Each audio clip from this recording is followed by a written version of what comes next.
ازمه جديده ما بين اتحاد الكوره وما بين النادي الاهلي، وهيشدوا معاهم الزمالك، والزمالك لعبها بذكاء بصراحه. الاهلي بينسحب من القمه، بس هل انت عارف يعني ايه الاهلي ينسحب من القمه وينسحب من الدوري؟ هل عارف ده تاثيره ايه على الدوري كله؟ هل انت عارف ايه اللي هيحصل في الايام اللي جايه؟ في حاجات كتيره قوي لازم نسال عليها. انا مش عايزك تستغرب، ده فيديو جديد، ده لسه احنا رجعنا وبنتكلم وفي حاجات جايه في رمضان وكل الكلام ده كله، بس في شويه اسئله لازم نجاوب عليها. هي ايه اللائحه اللي المفروض تطبق على الاهلي، وايه اللي المفروض يحصل الكام يوم اللي جايين، وايه الكلام ده كله؟ بس انا عندي ليك سؤال، هل اللائحه هتطبق على الاهلي ولا لا؟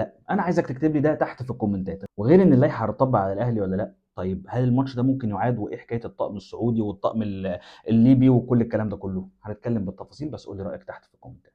السلام عليكم ورحمه الله وبركاته، اهلا بيكم في حلقه جديده من برنامج جون مشترك. معاكم احمد ياسر. رجعنا تاني نشتغل، وكان المفروض نرجع يوم 15 رمضان ويبقى عندنا حلقه من اول 15 لحد 30 رمضان كل يوم حلقه، بس النهارده في تفاصيل مختلفه خلت الواحد لازم يرجع بسرعه ويتكلم فيها، لان اللي بيحصل النهارده في الدوري المصري هو كارثه كبيره جدا، ممكن تعود ان هي تدمر الكره المصريه بشكل كبير قوي.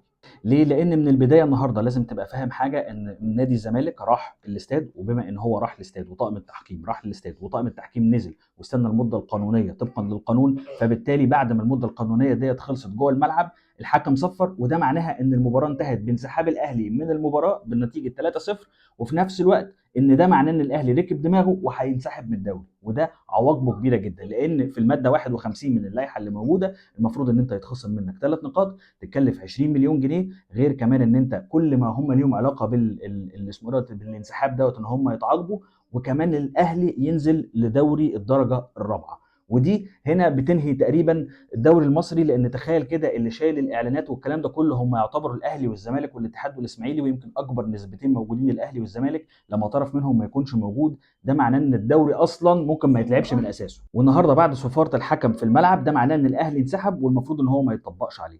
طيب هتقول لي طب ما الزمالك انسحب قبل كده من 2019 لحد النهارده، الزمالك انسحب 3 مرات قدام الاهلي، والثلاث مرات كان في منهم مرتين في الدوري، والمرتين اللي كانت في الدوري دولت كانوا كل سنه. يعني عندك على سبيل المثال في 2019 2020 لما الزمالك انسحب كانت القصه كلها خصم 3 نقاط وثلاث نقاط في اخر الدوري وغرامه ماليه وما كانش متحدد قيمتها. بعد كده حاولوا يكبروا الموضوع شويه، فلما جينا في 2023 خلينا الغرامه الماليه 20 مليون جنيه، ولقينا برضو الزمالك بينسحب، فقال لك لا معلش بقى بعد اذنكم احنا نخلي الغرامه اللي موجوده عندنا ديت كمان تبقى فيها ان الفريق ينزل لدوري الدرجه الرابعه في حاله كمان انسحابه من الدوري، ويحط تحت دي 100 مليون خط. فبالتالي الاهلي النهارده لو احنا بنتكلم بالورقه والقلم في ازمه، بس مش الاهلي بس اللي في ازمه عشان نكون بصراحه. الاهلي كان متوقع من البدايه ان هو هيعمل ايه، هيعترض على المباراه، هيتدخل هاني ابو ريده، هيتدخل احمد دياب، وبعد ما يتدخلوا مع بعض وما يلاقوش حل للمشكله اللي موجوده، اللي هم اصلا كانوا الاثنين بيتخانقوا انت بعت لي جواب ولا مش جواب، وقصه الجواب اللي مع الاهلي اللي بقالنا فيها سنين ديت، بس كانوا متوقعين تدخل وزير الرياضه. وزير الرياضه على ما تدخل كان خلاص الماتش مشي، وكان الزمالك عمل حركه ذكيه جدا، ذكيه ان هو ايه، عارف ان الماتش هيتلغي فراح الماتش وقعد في الملعب واستنى الفرقه علشان ياخد ال3 نقط، علشان لو حد جه بعد كده قال له احنا هنعيد المباراه دي بطقم تاني يقول له يا باشا ما ينفعش انك تعيد المباراه، لان المباراه انتهت وتم ان هي اخذ الاجراءات القانونيه بتاعتها كلها جوه الملعب. فالنهارده لو انت جاي بكره الصبح تقول لي اصل احنا هنجيب طاقم سعودي هيبقى موجود وهو اللي هيدير المباراه، وبالتالي نادي الزمالك هيكون اول المعترضين، وهيبقى حقه ان هو يعترض. ليه؟ لان يا جماعه المباراه اقامت والفريق انسحب، انت عايز تعيد فيها تاني ايه؟ فمروح الزمالك الملعب ووجوده في الملعب رغم ان هو عارف ان المباراه مش هتتلعب كان في صالحه، وكان الشكل الصح اللي كان المفروض يتعمل بيه الموضوع، وهو ده اللي عمله قبل كده على فكره الاهلي سواء في المرتين بتوع الدوري او في بتاع السوبر. طيب احنا ايه اللي دخلنا اصلا في المشهد العبثي ده؟ اللي دخلنا في المشهد العبثي ده ان احنا من اول الموسم عندنا مشاكل في لجنه الحكام، وعندنا مشاكل في التحكيم، الاهلي بيعاني من التحكيم، الزمالك بيعاني من التحكيم، كل الفرق اللي في الدوري بتعاني من التحكيم، اخطاء تحكيميه فجه وواضحه جدا بالنسبه لكل الفرق، فالناس عايزه ان هي تعدل. كان الحل ان انت تعمل ايه؟ والله هات دوله زي ليبيا ودوله زي السعوديه وكام دوله من الدول اللي حواليك دولت يمدوك بالحكام لحد ما الموسم ده يعدي.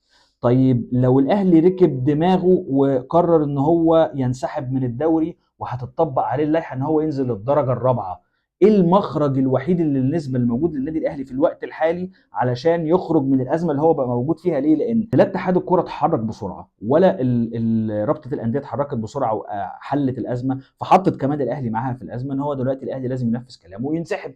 طيب الاهلي لو انسحب ايه اللي هيحصل؟ الحل الوحيد ان الاهلي يرجع تاني للدوري، ان الموسم ده يتلغي وكل ما ترتبت عليه من اثار، ان هو بمعنى اصح انسحبت بقى ما انسحبتش الموسم ده نقرر ان احنا نلغيه. يعني بمعنى اصح الانديه اللي موجوده في الدوري تتضامن مع الاهلي انها ما تلعبش الدوري، فتقرر اداره المسابقه انها تلغي الموسم ده كامل، فبالتالي الاهلي ما يبقاش في موقف وحش، ان هو الموقف اللي هو بتاع ان انا طلعت بيان وهرجع العب تاني، لا ما انسحبتش من الدوري، لا ما غيروش حاجه، لا ما عملوش الكلام ده كله. لو في حاله ان اتحاد الكوره قرر ان هو يعمل شويه تغيرات او يعمل شويه حاجات او يعمل اي حاجه من اللي الاهلي عايزها والاهلي كمل الدوري، فهو خسر 3 نقط قدام الزمالك، هو في امس الحاجه فيهم، لان المنافسه السنه دي بصراحه مع بيراميدز قويه.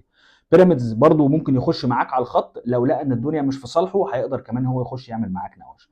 فهل انت تتوقع ان اتحاد الكوره هيغير حاجه السنه دي للاهلي؟ هل اتحاد الكوره هيطبق اللائحه على الاهلي؟ والسؤال الاخير، طيب هل الانديه هتقف في ظهر الاهلي والدوري ده ممكن يتلغي؟ اكتب لي رايك تحت في الكومنتات، ولسه لينا كلام في الحلقات اللي جايه كتير، فانتظر الحلقه الجايه. اشوفك الحلقه الجايه، السلام عليكم.